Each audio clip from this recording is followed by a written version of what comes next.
Good to have him in the studio on a Wednesday. The Hot Honey range has dropped at Macca's for a limited time only. You can embrace the drip from the Hot Honey McCrispy, McSpicy and dipping sauce. It's right down your alley, isn't it? You're about to start a new season. The last thing you need. Yeah, I know. I need to be steering clear of that. I'll take the load for both of us, mate. Right? Please. It's Derby week. Oh, what a week. The battle for 2 points. I reckon we'll have a draw. Imagine that. 17 to 18 have a draw. Who would you rather be right now coaching, Andrew McWalter or Justin Longmuir? McWalter, I think. Tell me why. One more game. If Freo lose this, your job is your permanent part-time rolling contract very quickly finds you at a different part of the business. It's not dire straits, but they lose this and it's like alarm bells, mate. This is not got much longer with you at the top. But his workplace agreement. Does he get his first written warning? Yeah, I'd feel like your first written warning comes after this, and you might have your probation extended. But let's not forget Brisbane. Were Brisbane zipping 5 last year? Yes. Yeah, on the flag. Hawthorn was zipping 5. Yeah, and came home like a train. Yeah, but I feel like not all doom and gloom, people. Just relax. I feel like Minnie's got a free hit for at least 2. Yeah. So and they were impressive without winning, which is what I think a lot of West Coast fans would have expected going into the year, and that's what they dished up on the weekend. So that was a tick. But Freo expected to be, contending for premierships in top 4. Brisbane was 0-3. They won their first game in round 5, but it was a tardy start, similar to what Fremantle. But I can't envisage Fremantle losing this game. No, they can't. I don't see a way that they lose this and are serious about the season. It's not they've got Bolton in, who yes, it takes time to gel, but he's a good they've got him. Tracy's emerging himself as one of the best young forwards going around, and I feel like their midfield is just a better midfield. They've got after this, which they should win. But we did say that last year as well, first derby, that they would win by 10 goals, and they got smacked. Pantsed. They got the Dogs at home the week after, which you'd think they can win that. Yep. Richmond away, they'll win that. Yep. That's in Adelaide. Yep. Doesn't matter. Could play it on the moon. They'd still win. Did you hear me say Richmond? Do you think so? Yeah. Do you think so? I thought Richmond were okay the other day. Was I watching a different game? Yeah, Port Adelaide beat them by 100 points, didn't they? No, they didn't lose by 100 points, but at one it was stage 80. they were Sorry, redact that. It was about 80. But they were heading for 100 points, and I thought they held sway after that. Maybe Port just took the foot off the gas a little bit, maybe. No, I didn't think Richmond were hopeless. They limped over the line with a 72-point win. Yep. Yeah. But they'll beat Richmond. Yes, they will. Look at you. I love it. Melbourne away. Well, after the weekend's performance, you'd have to say that, and they play well against Melbourne. And then Adelaide at home. That's the hardest game going around at the moment. Adelaide are good. But hang on, I'm a bit confused here. So they're 0-2, and we're justifying that Fremantle could be 5 and 2. 4 and 2. Can I find out a justification for this prediction? Just because I think they just had a little bit of a slow start. Yeah, I think they lost. They're too good. They're too good. They were whacked against their list. Their list that's is right. You too tipped them to good, win the mate. flag. That's right. Mate. So you're trying to justify your decision. No, they'll justify my decision. Yeah, they'll be back. They'll bounce back. They'll be 4 and. Okay, so hang on. They'll be 4 and 2, Tim. All right, I'm saying it right now. Please. What'd you say? I want to back the truck up here for a brief moment, if we can. Thank you very much. You've walked in here this morning. Yep. And you've said the coach is on thin ice. Well, hang on a minute. Yeah, if he loses this, no question, he's on thin ice. But now, in the next sentence, I go. My question was, who would you rather be? Yes. And you've gone McWalter, and Yes, there's another bloke loses that. But then you've tipped him to win. Then you've tipped him to win the next 4. Yeah. Okay, so we've just wasted our breath on Justin Longmuir's tenure then. Not true. I said I'd rather be Mini because he's got a free hit for 2 years. Whereas Longmuir is on a rolling extended contract that has permanent part-time prohibition rules, and if he loses this week, he's in dire straits. And the pot is boiling underneath Justin Longmuir at the moment. There's far more pressure on him, right regardless of whether they win or lose. There's more pressure on him than there is on McWalter. Mark my words here. On the 26th of March, I'm saying they'll be Popper's birthday. They'll be 5. They'll be 5 and 2. They'll be 5 and 2 by round 7. Or does that make it? Yeah, that's Okay. I believe they will be, but I genuinely believe they will be. You can take your tongue firmly out of that big cheek of yours. What are you talking about? all for them. I've declared it in October. I'm just not going to join the pile-on, which has already started on Justin Longmuir and Fremantle. I'm just not going to. I know you. I don't think it's a pile-on yet. I think it started. I just think it's bubbling. Yeah, it's a rolling simmer. The pot's heating up. Yeah. That's right. I made a comment with Simo on Monday, and Scotty mentioned it in the commentary on the weekend. But there is absolutely no signs of Chad Warner coming back to WA. Nah. Right now, the way that he grabbed the jumper, I'm not saying that's the first, that's a given. Yep. But the way he ran into the rooms and launched himself into the arms of Dean Cox. Straddled him, didn't he? He did. And now he's met with family. Look, this is Mitch Cleary gave this update, really confirming everything we spoke about on Monday. Chad Warner, as we know, played in the weekend for Sydney against Fremantle in the West. He's spending the next 5 or 6 days in the West deciding his future and whether he remains at the Sydney Swans for the next 2 seasons. Now, he met with his family and his management last night in the West, and there is tonight optimism around him recommitting to the Swans on a 2-year deal. So 2 years' time, he becomes a restricted free agent, so therefore the clubs, Fremantle and West Coast, don't have to stockpile all their Correct, yep. their draft picks. Would you still want to get him now? So would West Coast say, we want him now? 2 years is a long time to wait for Chad Warner. Yeah, you'd certainly still want him now. If you can get him now, you'd pay to get him now because he's that good of a player. But if Harley Reed leaves, which we were adamant that Chad Warner was coming back, if Harley Reed leaves and you get whatever you get for him, 3 first-rounders. Yep. You're giving them away for Chad Warner. Who is only 23. But you get him now. Yeah, 2 years is 2 but years. They need 3 players. They don't need one. They need to make a move from being where they're at now. But does one player do that? It helps. Even though it's Chad Warner? It helps. Yeah. You've already got Might attract a few others as well. Correct. I know it's 6 of one, half a dozen other about the timing of it all. I understand the positives about waiting for 2 years, but they might plant a flag within 2 years in Sydney, and there's no chance of coming home. That might be the bit that he says, I'm done. Yeah, now. thanks very much. I've done all I can for you. Yeah, I'd pay to get him now if you can. And if it comes to 2 years' time, he's 25. What would he be? Would he be 25 in 2 years? Probably 25, 26. It's a matter of whether or not I agree. I think West Coast need as many young, talented players as they can. So giving up 3 draft picks for a guy at that age 26 is tough. Unless you're in a premiership window and you think you're going to win it now, don't do it. Which I don't think they will be in 2 years. I would probably say 3 draft picks in the first round is so important. But if you can get him now, you've got 10 years of his career. I'd do that. And Fremantle have given up on Chad Warner, I think. They can't physically fit him in, can they? No, I don't think they can. Unless they ring unless they ring Geelong and ask how they've been doing it. Get their old COO to give them a run through the books. Is there a retail store in Fremantle that could really jump on board? Yeah. What if they... sponsored by... Chad Warner's privately sponsored by Bank West. Home loans taken care of. His credit card all of a sudden has 0 interest rate. He's doing some consulting. A reverse interest rate on a Bank West credit card. We made a comment on Sunday. Thanks to Chad Warner. We made a comment on Sunday when he was on the southern wing, we're from our commentary spot. We said, you can just see Crown from here, and we and brought back some memories thanks to Fremantle. Hey, look, we're trying to minimise the Harley chat. Yep. But this was interesting. This was on Channel 7 last night with Luke Hodge talking about Harley reaching out. Harley, I was going to catch up with him on Saturday before kids' sports got in the road. Who initiated? Harley reached out. Harley reached out to you. Which is fantastic. Yeah, he wants to get better. Because I've had some blokes who know him quite well, and I struggled my first 4 years through, similar to what he was professional, better than what I was. His fitness isn't up to standard, and he knows, and he's working on that, but you can't just flick your finger. So even though he's across the other side, he's working on his game, even though it's not going to happen straight away. But I can tell you, he's trying to put things in place so that he is the player that you expect him to be. He's not sitting on his hands, Kane. He's trying as best as he possibly can. Do we have an obligation to be careful what we say about Harley Reed? I mean, we can talk about him, but do we... I don't know anybody, and I mean anybody, and you work alongside Will Schofield, and I don't care who they are in town. I don't think there's anyone in media or anyone in a position that knows Harley Reed aside of what we see when he crosses the line. Yeah, I agree. I think we do have an obligation to talk. You have to talk about him because he's, the hottest commodity going in WA football, and everyone wants to hear what's happening, and it's a story. Yeah, I get it. But he'll quit in less than 10 years at the moment. The way he's going, footy will be done. He'll say, mate, I'm done with this. I hate it. I'm out. Bye.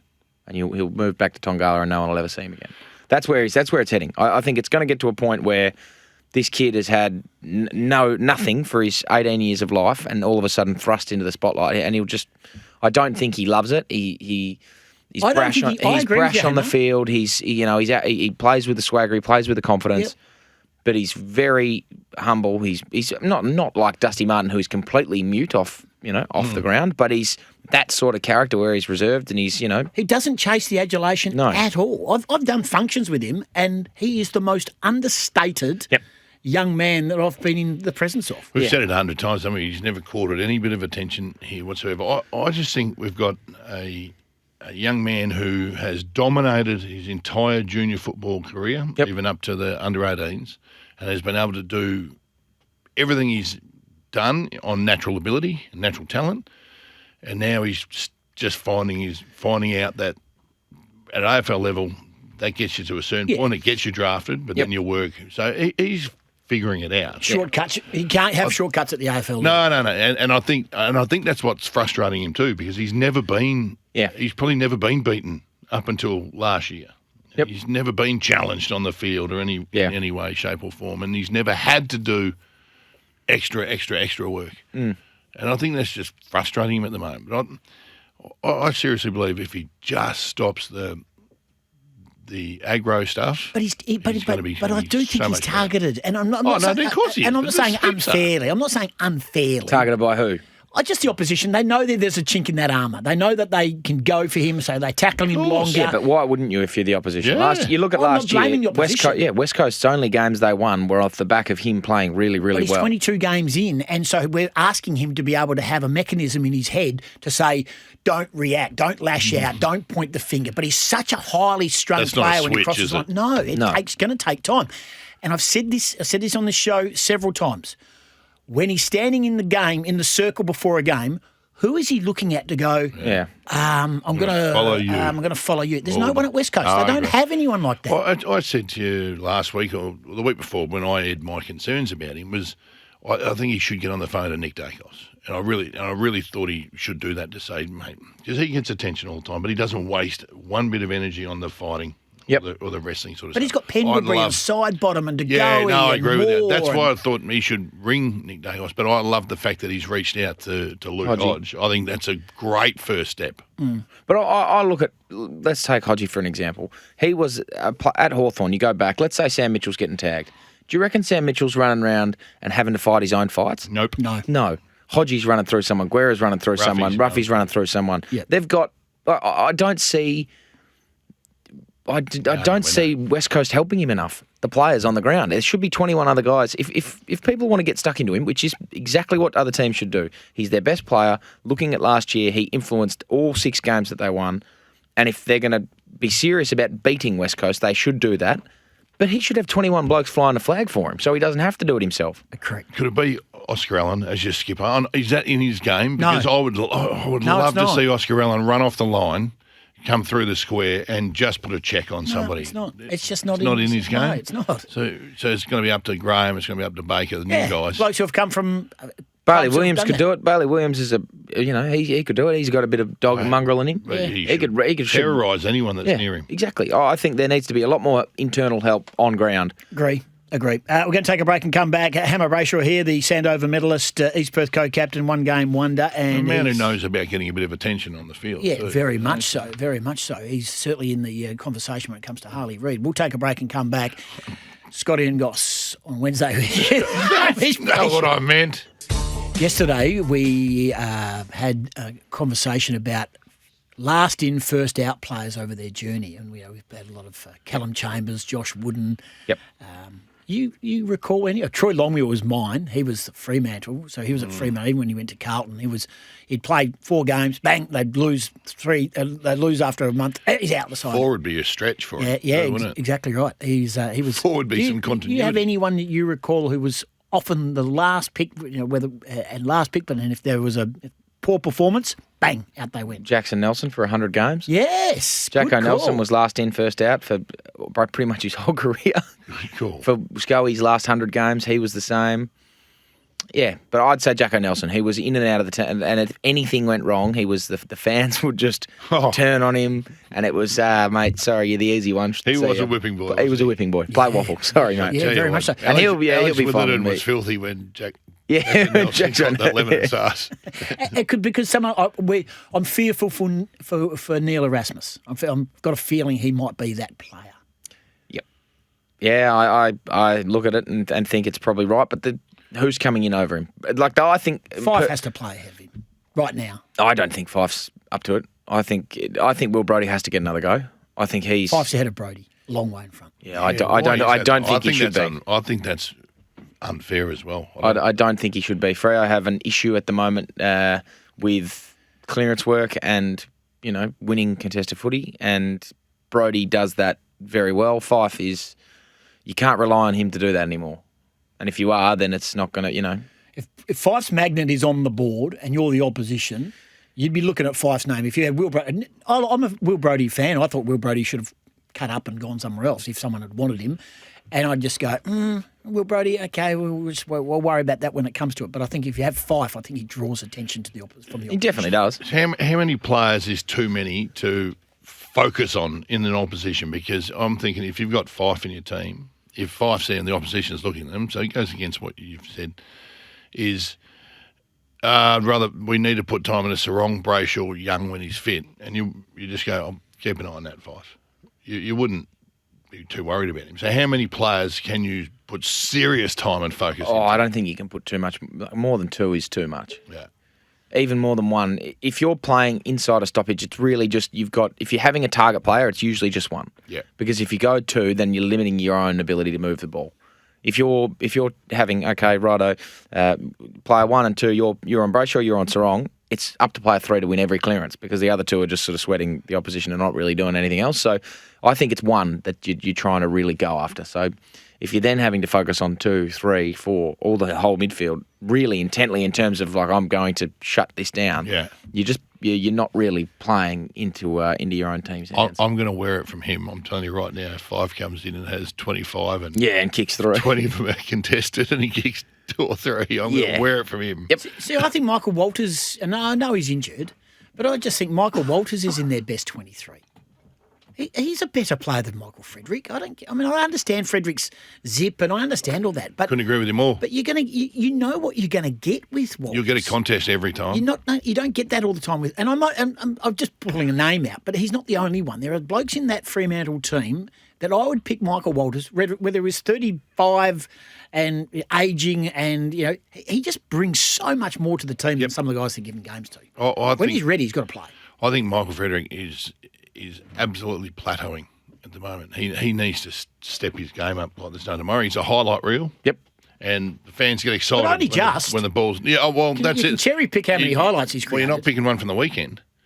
There was no highlights from the weekend. I think the fans get excited when he goes near the footy, but I'm not sure why, because he's got 1 or 2 things a game.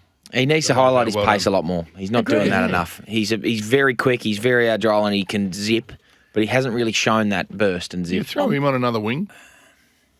Don't know if he's got the discipline to play it like Sharp does. Sharp plays that position perfectly. And he was very good last weekend. And you know what? I've never noticed it, but when you said it during the call, I'm like, that's true. I've never seen him on the other wing. He only plays the outer wing. Plays the far wing. The far wing, and does it beautifully. When he came off a bit sore and they lost a lot of run from him. If you were... Is there technology? Sharp still make TVs and radios and stuff? Sharp? Sharp. I remember Sharp. Remember Sharp? I'm just looking at the corner of my eye, you hammer going. What? You've never heard of Sharp? Hell's a Sharp? A Sharp TV? Yeah, it's called Sharp. It was the brand. It's a brand. Oh, no. It's like Rinai and stuff. Rinai. Yeah. No, it's not. I've never heard of Sharp. Okay, so Sharp was a brand. Transistor radios and boom boxes and stuff. What are they called? Anyway, so I reckon they should sponsor the wing on the far side. Yeah, the Sharp wing. Because it doesn't come this side. That's true. Anyway, It's hard to sponsor something when you don't exist anymore.